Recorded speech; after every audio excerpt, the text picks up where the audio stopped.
Hello எல்லாருக்குமே வணக்கம். So நான் அபி. இன்றைக்கி வந்து ஒரு லாங் வீடியோ, இதோட ஷார்ட் வீடியோ வந்து நான் ஷார்ட்ஸில் போட்டிருப்பேன். ஸோ காலையில் எந்திரிச்சு வந்த உடனே என் பையன் வந்து மாம்பழத்தை எடுத்துகிட்டு வந்து வெட்டி கொடுங்க அப்படின்னு சொல்லிட்டான். ஸோ அவனுக்கு கொஞ்சம் வெட்டி கொடுத்துட்டு எனக்கும் ஆசையாக இருந்துச்சா. இந்த மாம்பழம் வந்து நம்ம இந்த சித்திரக்கனி பார்க்க வாங்கின மாம்பழம். அது வந்து இப்போ தான் சீசன் ஸ்டார்ட் ஆகுது போல், அதனால் பட் டேஸ்ட் நல்லா இருந்துச்சு. பட் அந்த நல்ல எல்லோ கலரில் வந்து இல்லை. பட் அந்த மாம்பழத்தோட டேஸ்ட் வந்து இருந்துச்சு. காலையில் எந்திரிச்சோடனே மூஞ்செல்லாம் கழுவிட்டு பல் விளக்கிட்டு ஃபஸ்ட்டு சாப்பிட்டது இந்த மாம்பழம் தான். டேஸ்ட்டு சூப்பராகவே இருந்துச்சு. பட் போக போக இன்னும் கொஞ்சம் தித்திப்பான மாம்பழம் எல்லாமே வரும்னு நினைக்கிறேன். எப்பயுமே இந்த சீசன் ஃபுட்டு எது வருதோ அதை எல்லாத்தையுமே நீங்கள் நல்லா சாப்பிடுங்க. அது வந்து ஒரு நல்ல பழக்கம்ன்ற விட உடம்புக்கு நல்ல சத்தை கொடுக்குற விஷயம். கடவுள் வந்து சும்மா எதையுமே வந்து படைச்சி வைக்கலை. இந்த சீசனுக்கு ஒரு சில விஷயங்கள் வந்து நமக்கு நிறையா கிடைக்கும். அது அதிகமாக கிடைக்கிறனால அதோட விலை வந்து கம்மியாக கிடைக்கும். ஸோ அந்த டைம் மட்டும் நம்ம அதை வந்து இப்போ வந்து இந்த சீசன் முடிஞ்ச பின்னாடி இந்த மாம்பழத்தை நம்ம போய் வாங்கினோம்னு வச்சுக்கோங்களேன், 1 கிலோ வந்து 200 150 ரூபா சொல்லுவாங்க. பட் இப்போ வந்து ரொம்ப சீப்பாக கிடைக்கும். 1 கிலோவே வந்து 50 ரூபா, 1.5 கிலோ 50 ரூபாய்க்கு கூட இன்னும் கொஞ்ச நாளில் வந்து கிடைக்கும். ஸோ அந்த டைம் நீங்கள் நல்லா வாங்கி அதை ஃபுல்லாக சாப்பிட்டுக்கோங்க. நான் அப்படி தான் இப்போ வரைக்கும் பண்ணிகிட்ருக்கேன். சீசன் டைம் எது கிடைக்குதோ அது எல்லாத்தையுமே நல்லா சாப்பிடுவேன். இதை சொல்லி கொடுத்தது வந்து எங்கள் அப்பா. இந்த மாதிரி சீசன் டைம் வர்றது வந்து விலை கம்மியாக இருக்கும், அந்த டைம் நம்ம அதை நிறையா வந்து வாங்கி சாப்பிட்டுக்கிறணும் அப்படின்னு வந்து சொல்லி கொடுத்தாரு. ஸோ இன்றைக்கி வந்து மீன் குழம்பு வீடியோக்கும் எனக்கும் ஒரு பெரிய கனெக்ஷன் இருக்குது. ஏன்னா நான் ஃபர்ஸ்ட் டைம் போட்ட மீன் குழம்பு வீடியோ தான் எனக்கு இருக்கிறதுலே 50K வியூஸ் போயிருக்கு. 50,000 பேர் பார்த்துருக்காங்க அந்த மீன் குழம்பு வீடியோவை. ஆல்சோ அதில் எனக்கு நிறைய சப்ஸ்கிரைபர்ஸ் வந்திருக்காங்க. செகண்ட் டைம் போட்ட மீன் குழம்பு வீடியோலையும் சூப்பராக போச்சு. அதில் வந்து கிட்டத்தட்ட 65 சப்ஸ்கிரைபர்ஸ் எனக்கு வந்தாங்க. ஸோ ஒரே நாளில். அதே மாதிரி இந்த மீன் குழம்பு வீடியோவும் எனக்கு ஒரு லக்காக இருக்கும்னு நான் நம்புகிறேன். பார்க்கலாம். ஸோ நான் எப்படி மீன் குழம்பு வைப்பேன்னா, ஃபர்ஸ்ட்டு வந்து சின்ன வெங்காயத்தை நல்லா உரித்து வச்சுக்கிடுவேன். நல்லா ஒரு 15-20 சின்ன வெங்காயம் உரித்து வச்சுக்கோங்க. பெரிய வெங்காயம்னா 20 வெங்காயம், சின்ன வெங்காயம்னா ஒரு 30 வெங்காயம் கூட உரித்து வச்சுக்கோங்க. அதை வந்து நல்லா உரித்து வச்சுட்டு சின்ன வெங்காயம், அதுக்கப்புறம் தக்காளி ஒரு 4 பழம், அப்புறம் தேங்காய் ஒரு அரை மூடி, இதை எல்லாத்தையுமே நல்லா மிக்சியில் வந்து அரைச்சிடுவேன். பேஸ்ட்டாக அரைச்சிடுவேன்.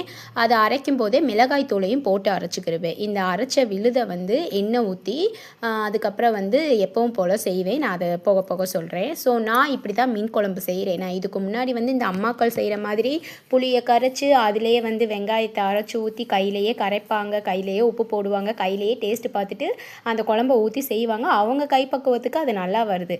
பட் எனக்கு அந்த மாதிரி நான் செஞ்சால் எனக்கு நல்லாவே வந்ததில்லை. ரொம்ப ஒரு மாதிரி மோசமான மீன் குழம்புனாலே நான் பயப்படுற மாதிரி வந்துச்சு. பட் இந்த மெத்தடு நானாக கண்டுபிடிச்ச மெத்தடு. ஆனால் இது வந்து எனக்கு இப்போ வரைக்கும் கை கொடுக்குது. நல்லா டேஸ்ட்டாகவும் இருக்கும். ஸோ இதை நல்லா அரைச்சி வச்ச பின்னாடி மீன் குழம்பு நான் வந்து எப்படி செய்கிறேன்னு சொல்லி நான் காட்டுறேன். அதுக்கப்புறம் காலையில் மீன் வாங்குறதுக்கே இப்போ தான் எங்கள் வீட்டு தூர போயிருக்காரு. நான் அதுக்குள்ளே வந்து ஃபஸ்ட்டு இந்த வேலையெல்லாம் நம்ம பார்த்து வச்சுடுவோம்.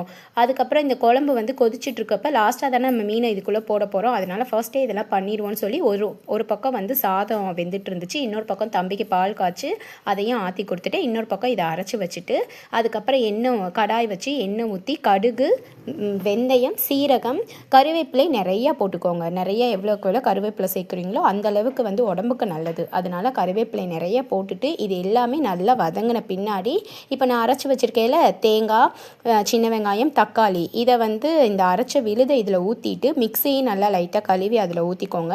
ஊற்றிட்டு இதில் கொஞ்சம் தேவையான அளவு தண்ணி ஊற்றிக்கோங்க. அதுக்கப்புறம் நான் ஃபஸ்ட்டே புளி வந்து ஊற வச்சுட்டேன். புளியையும் நல்லா கரைச்சி இந்த குழம்போட வந்து தேவையான அளவு புளி ஊற்றிட்டு இது நல்லா கொதிக்கணும். இது கொதிக்கிற கேப்பில் மீனும் வாங்கிட்டு வந்துட்டாங்க. அந்த மீனை வந்து நல்லா அங்கேயே நல்லா க்ளீன் பண்ணி வாங்கிட்டு வந்துட்டாங்க. அதனால தான் கொஞ்சம் லேட்டும் கூட. பட் மீன் பார்க்குறதுக்கு நல்லா பளபளன்னு இருந்துச்சு. நான் லைட்டாக தான் கழுவினேன். அதாவது இந்த தேய்ச்சி போட்டு அதை போட்டு படுத்துகிற மாதிரிலாம் நான் கழுவலை. ஏன்னா அது நல்லா கழுவி க்ளீனாக தான் இருந்துச்சு. இவரும் சொல்லும்போதே நல்லா கழுவிட்டேப்பா, நீ சும்மா ஒரு தடவை கழுவினாலே போதும்னு சொல்லி தான் கையில் கொடுத்தாங்க. அதனால் அதை 1 டைம் கழுவிட்டு மீன் துண்டு, தலை துண்டு எல்லாத்தையுமே குழம்புல போட்டுட்டே ஒரு 2-3 துண்டு உடம்பு துண்டை மட்டும்தான் குழம்புல போட்டேன். மற்ற எல்லாத்தையுமே ஃப்ரை பண்ணிட்டேன். ஸோ உப்பு வந்து நான் ஏன் யோசிச்சு போட்டேன்னா, உப்பு நிறைய அள்ளிட்டேனோ அப்படின்னு யோசிச்சேன். அதனால தான் டக்குன்னு ஜர்க்காச்சு. சரின்னு உப்பை கொஞ்சம் குறைச்சி போட்டுட்டு அதுக்கப்புறம் புளியெல்லாம் கரைச்சி ஊற்றிட்டு ஒரு பக்கம் வந்து குழம்பு கொதிச்சிட்டு இருந்துச்சு. இன்னொரு சைடு வந்து மீனை வந்து தனியாக பிரித்து வச்சு கழுவி வச்சுட்டேன். ஸோ வந்து இது ஏன் வந்து இந்த டைம் வந்து கொஞ்சம் ஒரு மாதிரி சொதப்பலாக வீடியோ இருக்குன்னா, என்னோடய ட்ரைபேட் வந்து உடஞ்சி போயிடுச்சு. அதனால நான் கையிலேயே வீடியோ எடுக்கிறேன், எதுலையாவது அன்னம் கொடுத்து தான் வீடியோ எடுத்துகிட்டு இருந்தேன். பட் வந்து நான் ஒரு 4 நாள் வீடியோ எடுக்கலை. பட் இன்றைக்கி எப்படியாவது எடுக்கணும்னு சொல்லி எடுத்துகிட்டு இருந்தேன். கடவுள் புண்ணியத்தில் இப்போ நான் வாய்ஸ் ஓவர் கொடுத்துட்ருக்கேன்ல, இந்த டைம் வந்து புது ட்ரைபேட் நான் ஆல்ரெடி வந்து ஆர்டர் போட்டுட்டேன். அது வந்து வந்துருச்சு. அப்பாடா அப்படின்னு இருந்துச்சு. ஸோ மீனை வந்து பிரித்து வச்சிட்ருக்கேன். அதாவது எது குழம்புக்கு, எது ஃப்ரைக்கு வந்துன்னு. இது வந்து வாவல் மீன். இந்த மீன் வந்து நாங்கள் முதல்லாம் வாங்கவே மாட்டோம். என் சிஸ்டர் நான் கோயம்புத்தூர் போனப்போ இது செஞ்சு கொடுத்தாலா, இது வந்து இந்த டேஸ்ட் என் ஹஸ்பண்ட்க்கு ரொம்ப பிடிச்சிருச்சு. ஆல்சோ வந்து முள் இல்லாமல் இருக்கா இந்த மீன். ஸோ அதனால் தம்பிங்களுக்கு நல்லா இருக்கே அப்படின்னு சொல்லி இப்போ கொஞ்சம் அடிக்கடி இந்த மீன் வாங்கி தராங்க. இல்லாட்டி இந்த கட்லக்கண்டை, அதுக்கப்புறம் இன்னொரு மீன் ஒன்று இருக்கும், இந்த ஆற்று மீன், அந்த மீன் தான் ஜிலேபி, அந்த மீன் தான் எப்போவுமே வந்து ஹஸ்பண்ட் வாங்கிட்டு வருவாங்க. இப்போ தான் இந்த வாவல் வாங்கிட்டு வராங்க. இது டேஸ்ட்டும் சூப்பராக இருக்குது. ஆல்சோ வந்து முள் வந்து இல்லாமல் இருக்கிறனால தம்பிங்க சாப்பிட்றதுக்கு வந்து ஈஸியாக இருக்குது. தம்பிங்க 2 பேருமே மீன் நல்லா, பெரியவன் பரவாயில்லாமல் சாப்பிடுவான். பட் சின்னவனுக்கு வந்து மீன் ரொம்ப பிடிக்கும். அதனால் இப்போல்லாம் மீன் வந்து வாங்கினா 2 கிலோ 2.5 கிலோ வாங்குகிறோம். ஃபஸ்ட்டெல்லாம் 1 கிலோ வாங்கினாலே அது வந்து ஒரு நாள் ஃபுல்லாக இருக்கும். பட் இப்போ வந்து குழந்தைங்க வந்து வளர்ந்துட்டாங்கள்ல, ஸோ வந்து கொஞ்சம் நிறையாவே வாங்குகிறோம். நான் எல்லாத்தையுமே பிரித்து கழுவிட்டு ஒரு பக்கம் குழம்பு கொதிச்ச உடனே மீனை வந்து அதில் போட்டுட்டேன். மீன் போட்டுட்டு ஒரு 15 மினிட்ஸ் கூட இருக்காது, 10 மினிட்ஸ்லேயே மீன் வெந்துடும். பட் குழம்பு கொஞ்சம் வந்து இந்த கெட்டி ஆகணும்னு சொல்லி ஒரு 15 மினிட்ஸ் சிம்மிலே போட்டு குழம்பு ரெடியானோடனே சாதம் ஒரு பக்கம் வடித்து விட்டுட்டேன். அதுக்கப்புறம் மீன் ஃப்ரைக்கு வந்து என்ன பண்ணேன்னா, எங்கள் வீட்டு குழம்பு மிளகாய் தூள் ஒரு 2 ஸ்பூன் போட்டிருக்கேன். அதுக்கப்புறம் மல்லித்தூள் வந்து ஒரு ஸ்பூன் போட்டிருக்கேன். அதுக்கப்புறம் தேவையான அளவு உப்பு, அரிசி மாவு, அதுக்கப்புறம் கார்ன்ஃப்ளவர் மாவு, இவ்வளோ தான். இந்த இஞ்சி பூண்டு பேஸ்ட் வந்து இருந்துச்சு, அதனால் போட்டிருக்கேன். இல்லாட்டி அது கூட நான் போட மாட்டேன். இது மட்டும்தான் மீன் ஃப்ரைக்கு வந்து நான் யூஸ் பண்ணுறது. மற்றபடி இந்த கலர் சேர்க்குறதோ இல்லை கடை பொடியோ எதுவுமே வாங்க மாட்டேன். வீட்டில் இருக்கிறத வச்சு தான் இப்போ வரைக்கும் நான் சமையல் பண்ணிகிட்ருக்கேன். இப்போ வரைக்கும் நல்லாவே சமைப்பேன். நல்லாவே என் குழந்தைங்க சாப்பிட்றாங்க. என் குழந்தைங்களும் சரி, ஹஸ்பண்டும் சரி நல்லாவே இருக்கும். அது மற்றபடி வந்து இந்த பேக்கெட் மசாலா வந்து ரொம்ப ரொம்ப ரொம்ப ரேரு, ரொம்ப கம்மி.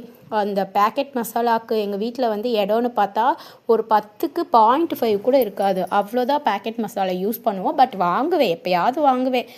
சில நேரம் மிளகாய்த்தூள் தீந்து போயிடும். சில நேரம் வந்து ஏதாவது போட்டால் நல்லா இருக்குமே, இல்லாட்டி ஏதாவது கடையில் ஆஃபர் கொடுப்பாங்க, ஃப்ரீயாக கொடுப்பாங்க, அந்த மாதிரி வந்துச்சுன்னா நான் பேக்கெட் மசாலாலாம் யூஸ் பண்ணுவேன். பட் ரெகுலராக நம்ம வீட்டில் பேக்கெட் மசாலா வந்து யூஸ் பண்ணவே மாட்டேன். அது வந்து அன்ஹெல்த்தின்றதை விட எனக்கு வந்து அது வந்து தேவையில்லாத செலவுன்னு தான் நான் யோசிப்பேன். அந்த பேக்கெட் மசாலாவுக்கு வந்து நம்ம வீட்டில் அரைக்கிற மசாலா எவ்வளவோ பெட்டர் அப்படின்னு சொல்லி. ஏன்னா நம்ம குழம்பு பொடியிலே வந்து மல்லி, சீரகம், மிளகு, சோம்பு, அதுக்கப்புறம் இந்த பிரியாணி ஸ்பைசஸ்ஸு எல்லாமே அதில் போட்டு தானே அரைக்கிறோம். இதை எதுக்கு தனித்தனியாக வேறு மல்லித்தூள், கரம் மசாலா தூள், சீரகத்தூள், மிளகுத்தூள்னு எதுக்கு தனியாக வாங்கணும்னு சொல்லி நான் வாங்க மாட்டேன். அப்புறம் கடலெண்ணெய் ஊற்றி மீன் பொரிச்சேன். இந்த சைடு வந்து குழம்பு ஆல்ரெடி ரெடி ஆகிடுச்சு. நான் அதை கொஞ்சம் சிம்மில் வச்சுருந்தேன். அப்புறம் என்னோடய குழம்பு வந்து இப்படி தான் இருக்கும். இந்த திக்காக ரெட் கலரில் எண்ணெய் அப்படியே மிதக்கலாம் எங்கள் வீட்டு குழம்பு இருக்கவே இருக்காது. முக்கியமாக அபி குழம்பு இருக்கவே இருக்காது. எண்ணெய் கம்மியாக தான் ஊற்றுவேன். இந்த ஃப்ரைக்கு மட்டும்தான் நான் எண்ணெய் கொஞ்சம் அதிகமாகவே யூஸ் பண்ணுவேன். எனக்கு வந்து 1 லிட்டர் நான் எண்ணெய் வாங்கினேன்னா கிட்டத்தட்ட 1 மாதத்துக்கு இழுத்து கொண்டு வந்துடுவேன். அந்த அளவுக்கு தான் நான் எண்ணெய் யூஸ் பண்ணுவேன். இப்போ தான் தம்பிங்க வளர்கிறனால கொஞ்சம் அடிக்கடி ஏதாவது பொரிக்கிற மாதிரி இருக்குது. ஏன்னா இந்த ஃப்ரை ஐட்டம்ஸ் குழந்தைங்களுக்கு எப்போவுமே பிடிக்கும்ல, அதனால கொஞ்சம் எண்ணெய் கொஞ்சம் சீக்கிரமாக காலி ஆகிற மாதிரி இருக்குது. இல்லாட்டி ரொம்ப ரேரு. 1 லிட்டர் வாங்கினா 1 மாதம் இழுத்து கொண்டு வந்துடுவேன். எல்லோரும் யோசிப்பாங்க, எப்படி 1 மாதம் கொண்டு வரேன்னு சொல்கிற, பொய் சொல்கிறியான்னு கூட கேட்பாங்க. பட் நான் அப்படி தான். இந்த இதில் இருக்குது பார்த்தீங்களா, இந்த மேலே லேசாக எண்ணெய் மிதக்கல, இந்த அளவு தான் நான் எண்ணெயை ஊற்றுவேன். அதுக்கப்புறம் சாதம் வந்து இந்த தடவை வந்து கொஞ்சம் நல்லாவே வெந்திருந்துச்சு. அவருக்கு வந்து ஃபஸ்ட்டு சாதத்தை வச்சுட்டு அதுக்கப்புறம் இந்த மீன் பொரிச்சதையுமே வச்சு மீன் குழம்பு ஊற்றி காலையிலே சாப்பிட்டு போனாங்க. டிஃபன் லஞ்சுக்குமே நான் ஸோ லஞ்சும் கொண்டு போயிட்டாங்க. இன்றைக்கி விலாக் இப்படி தான் போச்சு. நம்ம வீடியோ யாராவது ஃபர்ஸ்ட் டைம் பார்க்குறீங்கன்னா கண்டிப்பாக சப்ஸ்கிரைப் பண்ணிவிட்டு பாருங்கள். என்னோடய வீடியோ உங்களுக்கு பிடிச்சிருக்குன்னு நான் நம்புகிறேன். இதே மாதிரி நல்ல நல்ல ஸ்டோரி பேசுகிறதா இருக்கட்டும், என்னோடய ஸ்டோரி சொல்கிறதா இருக்கட்டும், நம்ம சேனலில் வந்துகிட்டே இருக்குது. கண்டிப்பாக சப்ஸ்கிரைப் பண்ணிக்கோ.